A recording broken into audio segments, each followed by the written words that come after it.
स्वागत है। आज है 9 अगस्त दिन शुक्रवार। खबरों के बढ़ने से पहले एक नजर सुर्खियों पर। बिहार में मठ, मंदिर और ट्रस्ट का रजिस्ट्रेशन करवाना हुआ अनिवार्य। बिहार में सड़क दुर्घटना में घायलों की मदद करने वालों को मिलेंगे 10,000 के इनाम। शिक्षा विभाग ने शिक्षकों को भेजा मैनेजमेंट गाइडलाइन। जानिए इसमें क्या मिले हैं निर्देश। इस आसान तरीके से घर बैठे बनवा सकते हैं जाति, आवासीय और आय प्रमाण पत्र। अब चेकों के भुगतान के लिए क्लियरेंस में नहीं लगेंगे 2 दिन के समय। प्रदेश के सभी Ayush, health and wellness centre पर खुलेंगे हर्बल गार्डन। एपेक्स बैंक में विभिन्न पदों पर निकली भर्ती, जल्द करे आवेदन। मध्य प्रदेश राज्य सहकारी बैंक यानी एपेक्स बैंक ने 197 पदों पर भर्ती निकाली है। ये भर्ती बैंक कैडर, बैंकिंग असिस्टेंट और असिस्टेंट मैनेजर के पदों पर निकाली गई है।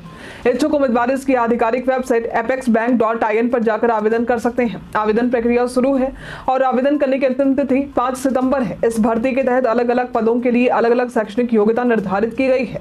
उम्मीदवारों की आयु सीमा 18 से 35 वर्ष के बीच में होनी चाहिए। भर्ती से संबंधित सटीक और अधिक जानकारी के लिए आप इसके आधिकारिक वेबसाइट और अधिसूचना को देख सकते हैं।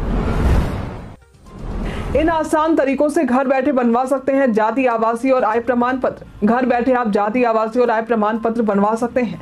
इसके लिए आपको service.online.bihar.gov.in पर आना होगा। फिर इसके होम पेज पर आने के बाद RTGPS सेवा पर क्लिक करना होगा। यहाँ आपको सामान्य प्रशासन विभाग पर क्लिक करने के बाद जाति, आवासीय, आय प्रमाण पत्र सेवा का लिंक मिलेगा। यहाँ पर आपको जो प्रमाण पत्र बनवाने हैं उसे सिलेक्ट कर लें। फिर राजस्व अधिकारी स्तर, अनुमंडल पदाधिकारी स्तर और जिला पदाधिकारी स्तर तीनों में से अपना लेवल चुन लें, जिस लेवल पर आप अपना प्रमाण पत्र बनवाना चाह रहे हैं। उसके बाद फॉर्म में मांगी जा रही सभी जानकारी को भर दें। दस्तावेज अपलोड के ऑप्शन में मांगे जा रहे दस्तावेजों को अपलोड कर दें। फिर फाइनल सबमिट बटन पर क्लिक कर दें। इस तरीके से आप आसानी से घर बैठे ही जाति, आवासीय और आय प्रमाण पत्र के लिए ऑनलाइन आवेदन कर सकते हैं। बिहारी बर्थडे स्पेशल में आज हम बात करेंगे शिव पूजन सहाय के बारे में। इनका जन्म आज के ही दिन वर्ष 1893 में बिहार में हुआ था। ये हिंदी के प्रसिद्ध उपन्यासकार, कहानीकार, संपादक और पत्रकार थे। इन्हें साहित्य और शिक्षा के क्षेत्र में 1960 में पद्म भूषण से सम्मानित किया गया था। इन्होंने कई प्रसिद्ध कहानी और उपन्यास लिखे हैं, जिसमें तूती मैना, देहाती दुनिया, कहानी का प्लॉट आदि शामिल है। इनके द्वारा संपादित पत्र पत्रिकाओं में मारवाड़ी सुधार, मतवाला, जागरण आदि शामिल है। शिक्षा विभाग ने शिक्षकों को भेजा मैनेजमेंट गाइडलाइन। जानिए इसमें क्या मिले हैं निर्देश। शिक्षा विभाग बिहार में शिक्षा के स्तर को सुधारने के लगातार प्रयास कर रहा है। अब इसी कड़ी में सभी शिक्षकों को शिक्षा विभाग ने मैनेजमेंट गाइडलाइन भेजा है। इसमें शिक्षकों को बताया गया है कि बच्चों को कैसे मैनेज करें, उनका पहनावा और लुक कैसा हो, गार्जियन को कैसे मैनेज करें, क्लास और स्कूल का प्रबंधन कैसे करें। शिक्षा विभाग द्वारा भेजे गए ये गाइडलाइन सरकारी स्कूलों के शिक्षकों को कुशल स्कूल मैनेजर के तौर पर ट्रेन करने में मददगार साबित हो सकती है। हर महीने सभी प्रखंड के एक टीचर, छात्र और छात्राओं को इस गाइडलाइन के आधार पर सम्मानित भी किया जाएगा। बिहार में मठ, मंदिर और ट्रस्ट का रजिस्ट्रेशन करवाना हुआ अनिवार्य। बिहार में नीतीश सरकार ने मठ, मंदिर और ट्रस्ट का रजिस्ट्रेशन करवाना अनिवार्य कर दिया है।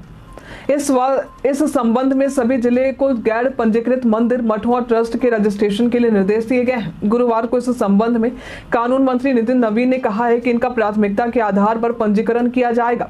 सभी डीएम ये सुनिश्चित करें कि पंजीकृत मंदिर और मठों से संबंधित अचल संपत्तियों का ब्यौरा तुरंत BSBRT को उपलब्ध करवाएं। साथ ही सभी डीएम को यह सुनिश्चित करने को कहा गया है कि राज्य में पंजीकृत मंदिरों और मठों की भूमि सहित अचल संपत्तियों की बिक्री या खरीद न हो। इसके अलावा बिहार हिंदू धार्मिक ट्रस्ट अधिनियम 1950 के मुताबिक राज्य के सभी सार्वजनिक मंदिरों या मठों, ट्रस्ट और धर्मशालाओं को BSBRT के तहत पंजीकृत होना जरूरी है।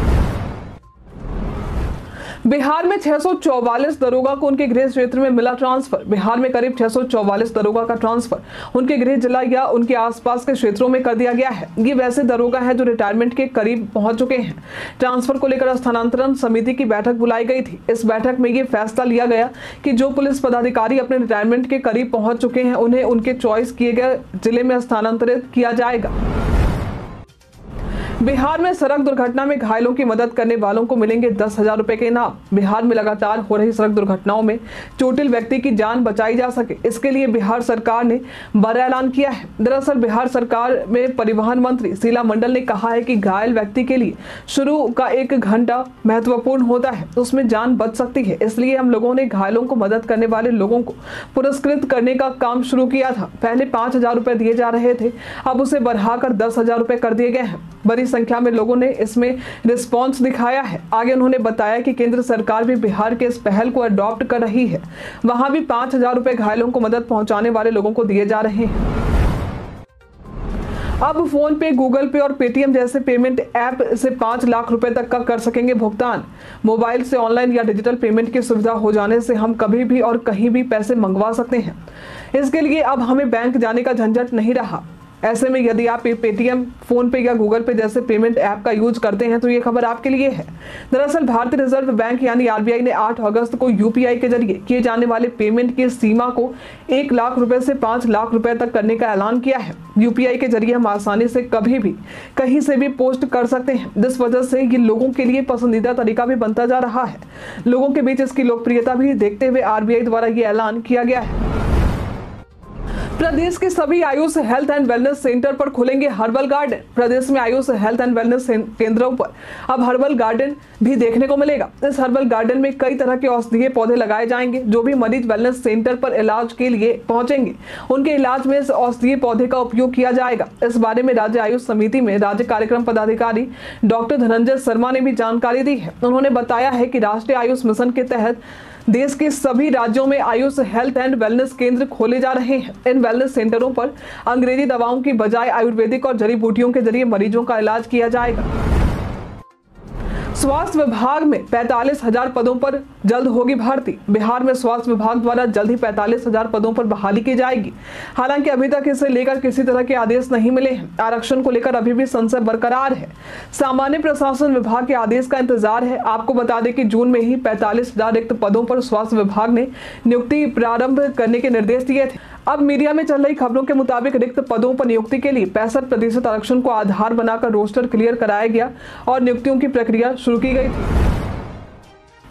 बांग्लादेश में हिंसा की स्थिति के बाद भारत में घुसपैठ की कोशिश। बांग्लादेश में तख्तापलट की स्थिति के बाद हिंसा अभी भी जारी है। बांग्लादेश की इस स्थिति को देखते हुए भारत बांग्लादेश की सीमा पर अलर्ट घोषित कर दिया गया है। कई बांग्लादेशी नागरिक ऐसी स्थिति को देखते हुए देश छोड़ने की कोशिश कर रहे हैं। इसी कड़ी में बांग्लादेश के सैकड़ों नागरिक किशनगंज से सटे बंगाल के इस्लामपुर थाना क्षेत्र की सीमा पर आकर भारत से शरण मांगने लगे। इसकी जानकारी सामने आते ही कई अधिकारी वहां पहुंचे। उन्होंने हालात का जायजा लिया और उसके बाद सभी नागरिकों को वापस उनके गांव भेज दिया। इस मामले में सीमा सुरक्षा बल ने प्रेस विज्ञप्ति जारी करते हुए बताया है कि नॉर्थ बंगाल फ्रंटियर के अधीनस्थ 2 बीओपी पर घुसपैठ की कोशिश की गई थी, जहां अधिकारियों और जवानों द्वारा उन्हें समझा बुझाकर वापस भेज दिया गया है। इस आपात की स्थिति से निपटने के लिए सीमा पर अतिरिक्त जवान की तैनाती की गई है और 24 घंटे सख्त निगरानी की जा रही है। बिहार के इन 4 जिलों में चाय की खेती के लिए सरकार देगी अनुदान। अब तक बिहार के किशनगंज में ही चाय की खेती प्रमुख रूप से देखने को मिलती थी, लेकिन अब चाय की खेती बिहार में किशनगंज के अलावे अररिया, सुपौल, पूर्णिया और कटिहार में भी होगी। इन जिलों में चाय की खेती करने के लिए किसानों को सरकार अनुदान भी देगी। दरअसल इन 4 जिलों में कृषि विभाग चाय की खेती के लिए योजना तैयार कर रहा है। ये सभी जिले किशनगंज के आसपास के जिले हैं जो चाय की खेती के लिए अनुकूल पाए गए हैं। जो किसान चाय की खेती न्यूनतम 0.1 हेक्टेयर और अधिकतम 4 हेक्टेयर में करेंगे, उन्हें सरकार अनुदान देगी। यदि इसमें 4,94,000 रुपए तक का खर्चा आता है तो इसका 50% करीब 2,47,000 सरकार देगी। किसानों को यह अनुदान 2 किस्तों में दिया जाएगा। पहली किस्त में करीब 75% अनुदान मिलेंगे और दूसरी किस्त में 25% अनुदान दिए जाएंगे। डिज्नी प्लस यूजर को अब पासवर्ड शेयर करना होगा मुश्किल। OTT platform Disney plus user के लिए बड़ी खबर सामने आई है। दरअसल कई लोग ऐसे होते हैं जो इन ओटीटी प्लेटफॉर्म्स के पासवर्ड अपने किसी दोस्त या करीबियों से शेयर करते हैं, लेकिन जो पासवर्ड शेयर करते हैं उन पर जल्द ही डिज्नी नकेल कसेगा। दरअसल द वर्ष की एक रिपोर्ट के मुताबिक बुधवार को एक अर्निंग कॉल के दौरान डिज्नी के सीईओ बॉब इगर ने घोषणा की है कि कंपनी से सितंबर से आपके घर के बाहर के लोगों के साथ पासवर्ड शेयर करने के खिलाफ नए नियमों को लागू करना शुरू कर देगी।